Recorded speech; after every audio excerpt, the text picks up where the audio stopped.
Sean bien recibidos los que siguen estos vídeos de historia de la filosofía. Hoy toca tratar ya la primera lección sobre la Edad Moderna, el Renacimiento. En este vídeo me voy a dedicar a dar unas cuantas precisiones historiográficas sobre el concepto de Renacimiento, sobre esta nueva etapa. Por eso lleva este nombre, el Renacimiento, precisiones historiográficas.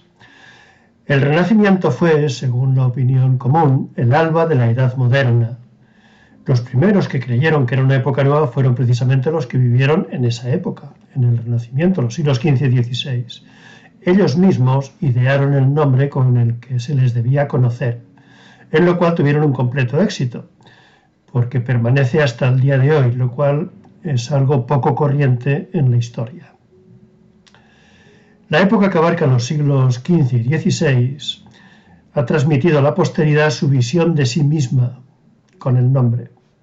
Los artistas, filósofos, literatos, etc. de entonces creyeron estar promoviendo una verdadera resurrección de la vitalidad filosófica, científica y artística de la antigüedad, y para expresarlo asignaron a su tiempo el nombre de Renacimiento, lo que llevó consigo el que la vasta extensión de siglos que les separaba de la antigüedad clásica quedara relegada a simple etapa intermedia y oscura entre los tiempos clásicos y los modernos.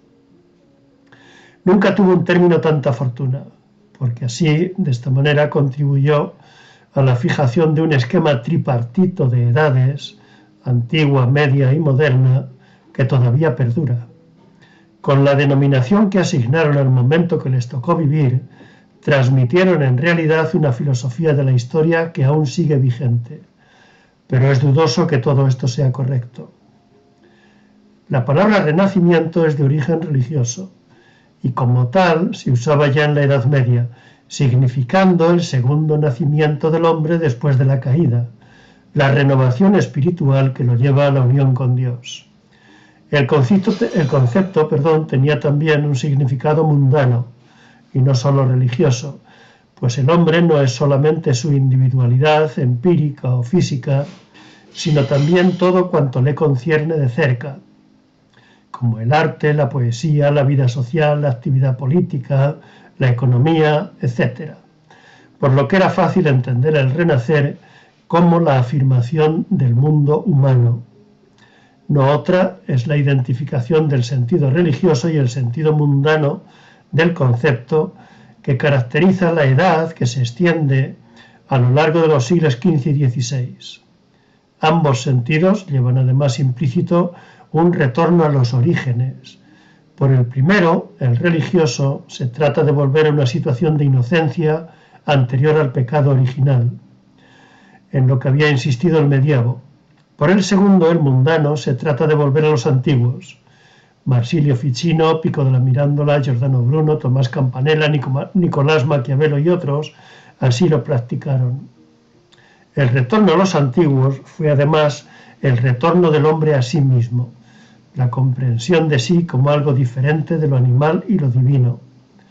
Como herederos del medievo, los renacentistas se esforzaron en fijar la trascendencia de Dios, y como herederos de la antigüedad clásica, aprendieron a fijar la objetividad natural por la que pusieron los cimientos intelectuales de la ciencia del siglo XVII.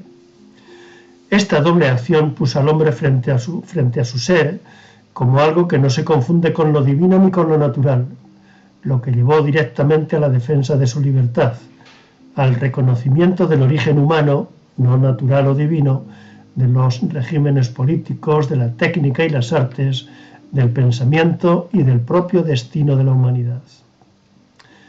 Ahora bien, el hecho de que los renacentistas creyeran vivir en un mundo nuevo no les da la razón sin más ni más.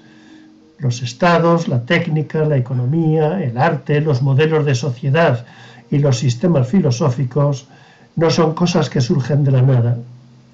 Lo que en realidad sucedió es hoy objeto de discusión entre dos tendencias, una que señala algo indiscutible, el casi total estancamiento del pensamiento filosófico y científico durante el siglo XV y la mayor parte del XVI.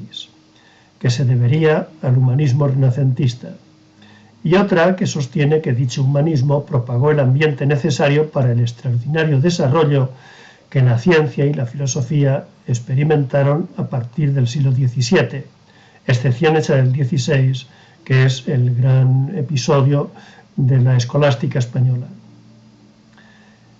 Quienes optan por la primera posición no dicen que el humanismo de la época sea la causa del declive de la filosofía y la ciencia, porque saben que dicho declive se inició antes del advenimiento del humanismo y que en consecuencia la filosofía y la ciencia medievales se debilitaron por sí solas y no por los ataques de los renacentistas, sino que el humanismo fue el factor negativo por haber significado la pérdida del afán especulativo y teórico.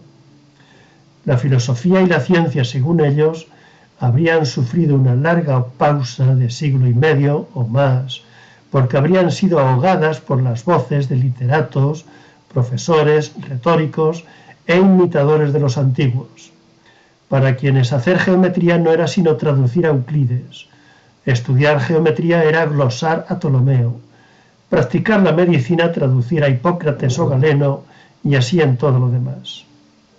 Sin poesía ni pensamiento, la etapa renacentista habría sido un periodo estéril que los historiadores de la filosofía y la ciencia podrían pasar por alto sin remordimiento alguno. A ese factor se habría sumado la influencia ejercida por la escasa filosofía existente en este periodo, que únicamente fue capaz de concebir la naturaleza como un ser vivo.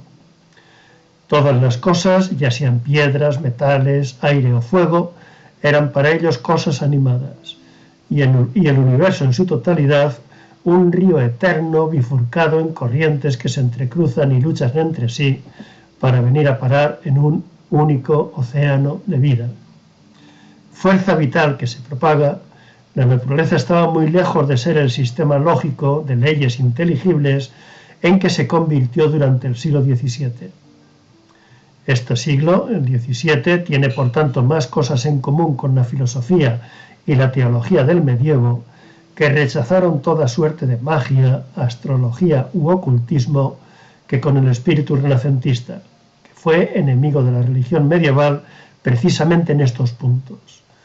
Al menos fue así en pensadores tan representativos del XVII como Descartes y Galileo, pensadores poco o nada interesados por el colorido, bullicio y variedad que presenta la naturaleza, y mucho por hallar el orden lógico que la rige. Quienes optan por la segunda opción no quieren ver en el humanismo un fenómeno exclusivamente literario y profesoral, opuesto al pensamiento naturalista especulativo de la ciencia y la filosofía.